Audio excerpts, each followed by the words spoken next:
প্রত্যেকটা শিক্ষার্থী জয়যুক্ত হয়েছে। জগন্নাথে কেউ হারে নাই, জগন্নাথে সবাই জয়যুক্ত হয়েছে। জগন্নাথের প্রত্যেকটা শিক্ষার্থীকে কৃতজ্ঞ। আপনারা সবাই আমার উপর আস্থা রেখেছেন, আমাকে জয়যুক্ত করেছেন, এজন্য আপনাদের ভাই কিছু বলতে চাই না।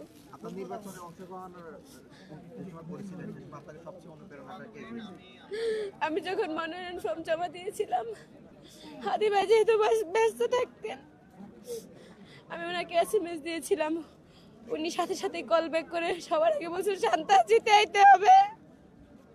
আজকে আমি জিতে গেছি। হাদি ভাইরা যারা মুড়ি বাতাসা বিলি করি, আজকে হাদি ভাইয়ের খুনিরা বাইরে ঘুরে বেড়াচ্ছে। হাদি ভাইয়ের খুনের বিচার না হওয়া পর্যন্ত কিভাবে ইনসাফের বাংলাদেশ প্রতিষ্ঠিত হবে? যে কিনা পরিবর্তনের কথা বলতে বলতে ঘুরতো, যে কিনা ইনসাফের কথা বলতে বলতে মুড়ি বাতাসা নিয়ে ঘুরতো, আজকে তাকে খুন করা হয়েছে। তার খুনিরা এখনো বাইরে হাওয়ায় ঘুরে বেড়াচ্ছে। কিভাবে ইনসাফের বাংলাদেশ হবে? হাদি ভাইয়ের খুনিদের বিচার না হওয়া পর্যন্ত ইনসাফের বাংলাদেশ হইতে পারে না। হাদি ভাইয়ের খুনিদের বিচার না হওয়া পর্যন্ত ইনসাফের বাংলাদেশ হইতে পারে না।